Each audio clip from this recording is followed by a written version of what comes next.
Suggests Jinn isn't some separate external thing, but actually something deep inside us, our own inner world. That's right. And this deep dive, it isn't just about, defining a word differently. It's about shifting how we think about where power and agency really come from. Okay. We'll be looking at how this particular Quranic interpretation takes jinn away from all the superstition and external forces Right. and places it squarely within our own hidden thoughts, and then how those thoughts become actions. It's a journey, really, from the mind's hidden depths to, well, our impact on the world. So our mission today is to unpack this different perspective. Understand what Jinn and Ins mean here in this context, and maybe see how this insight could, change how you see your own internal stuff and your external reality. Okay, let's dig in. Let's do it. So we touched on it. The usual idea of Jinn involves separate creatures, right? They can help or harm. There's all this folklore. Loads of it. Our source material seems to push back hard against that traditional view. It absolutely does. I mean, the source acknowledges that, yes, the common view is these special creatures causing harm, giving aid. Which leads to superstition. Exactly. And unfortunately, sometimes even exploitation of people who are vulnerable. But this other reading, this internal intellectual take on the Quran, it suggests jinn, al-jinnu, is actually the hidden, the concealed thoughts, your mind, your intellect, deep inside. Hidden thoughts. Yeah, the source uses an Arabic term, masha, which means hidden or concealed. It's framed as an inner power, almost like an energy or strength within you. Wow, okay. That's a big shift. So if jinn is the hidden thought stuff inside us, what's al-ins then? What does that mean? Right, so alins or alinsu, that's when those hidden thoughts, that inner energy, becomes visible, apparent, manifested. It's how the inner world comes out through our senses, through our actions. The source mentions terms like lahara and tahala, meaning things that surface, emerge, become visible. So it's bringing the hidden out. Precisely, bringing those concealed thoughts into the realm of reality. The source calls it ardkul wakia, the tangible world you can see and touch. That's a really powerful connection, the bridge between inner and outer. Can you give us an example? Something to make this jinn becoming ins idea clearer. Yeah, absolutely. The source uses a great one, actually. Think about, say, a mobile phone or an airplane. Okay. Before they existed, right? They were just ideas, thoughts, designs, purpose, all swirling in the minds of the creators. Right, the initial concept. That initial stuff, the unformed thoughts, the mental blueprint, that's the jinn within those creators. The hidden potential. Exactly. Then, when those thoughts are worked on, brought out through actions, design, engineering, building it. All the work. And it becomes the actual physical phone or the airplane. That tangible thing, that's al-ins. Ah, I get it. The jinn became ins. The thought became the reality. You got it. The phone exists because the jinn was manifested as ins. Okay, that makes a lot more sense. It really puts the power back inside us, doesn't it? Away from external It things. does. But here's a question then. If jinn is internal thought and ins is the external result, what about that phrase in the Quran, Ya mashal jinni wal ins? It's usually translated like, O company of jinn and humans. Yeah, that sounds like two separate groups. Right. It doesn't sound like two parts of one person. How does this interpretation handle that? That's a really important question, and the source tackles it directly. It clarifies that this phrase, in this view, isn't about two different species at all. No, it's about the essential connection, the cooperation, the synergy. The source uses the term muashara. Synergy. Between what? Between the jinn and the ins within us. Between the internal thought and the external action. Right. For anything to reach its potential, its completeness. The word used is mutakamamil. These two sides, the inner and outer, have to move together. They have to be aligned. So if your thoughts are going one way and your actions another, Then there's no completeness, no wholeness, no mutakamil. that clicks immediately.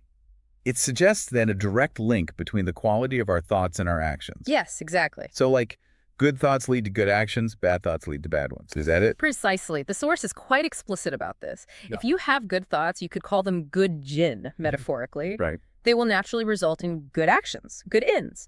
But if your thoughts, your inner jinn, are corrupt or negative, Then the actions, the ins, will be corrupt too. unfortunately, yes.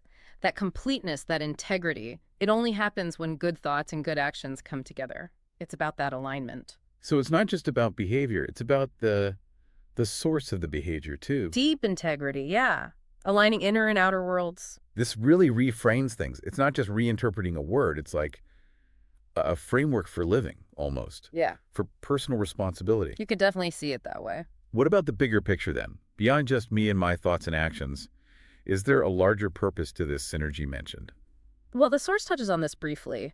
It suggests that ideally, both our inner thoughts, the jinn, and our outer actions, the ins, Uh-huh. should be divine or maybe submitted to a higher purpose, to God. Okay, so aligning with something greater. Yeah, it seems to be a call for consciously aligning both inner and outer towards, a righteous path, a path of truth, maybe. It implies our thoughts and actions together can elevate us. That makes a lot of sense. It feels like, Yeah. well, my inner world, my thoughts, it's constant, right, just churning away. Oh, absolutely. So thinking about jinn and ins is one more common, more prevalent in our lives than the other.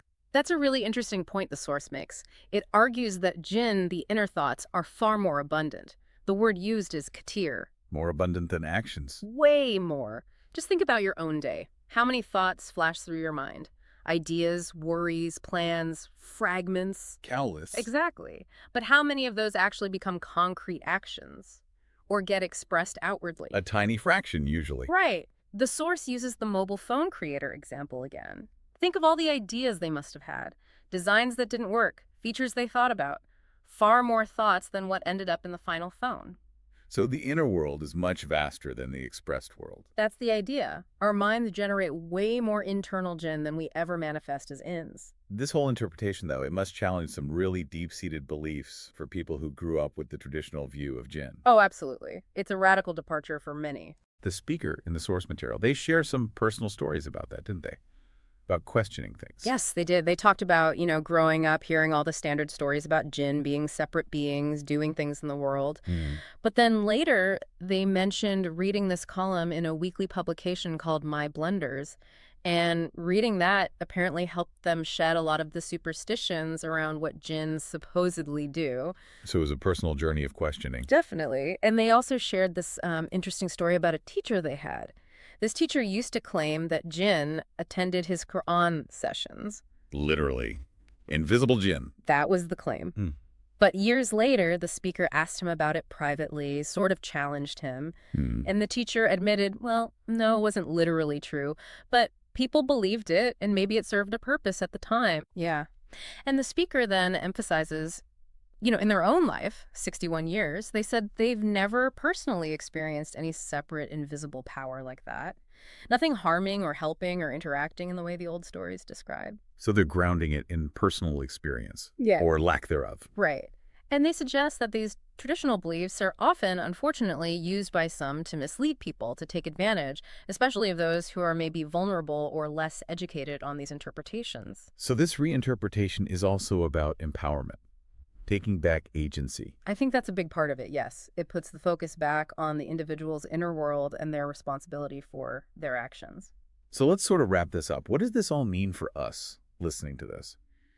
We started with jinn as this external thing, maybe scary, maybe misunderstood. And through this deep dive, looking at this source, we've arrived at jinn being our own hidden thoughts, our inner energy, the source of our intellect. Right, the internal landscape. And ins is the manifestation, those thoughts becoming real through our actions, our impact on the world. Exactly. And this interpretation really shines a light on that profound link between what's going on inside our heads and what we actually do, what we create, what happens in our reality. It suggests that real completeness, maybe real integrity, comes from getting those two aligned. Yes. Consciously aligning the jinn and the ins, the inner and the outer. It's a challenge, really, to look inward first. For understanding, for power, for change. Instead of looking outward for external forces, maybe to blame or hope for help from. Precisely. The agency is within. So this leaves a pretty big question for you, the listener, doesn't it? Yeah. If your jinn are your hidden thoughts, your potential, and your ins are your actions out in the world, what unspoken thoughts, what hidden jinn are you holding on to right now? What potential is lying dormant inside you? And what might happen if you consciously brought that into alignment with your actions, with your ins? Could it lead to a greater sense of purpose? Authenticity, that feeling of completeness we talked about. Something to definitely mull over until our next deep dive.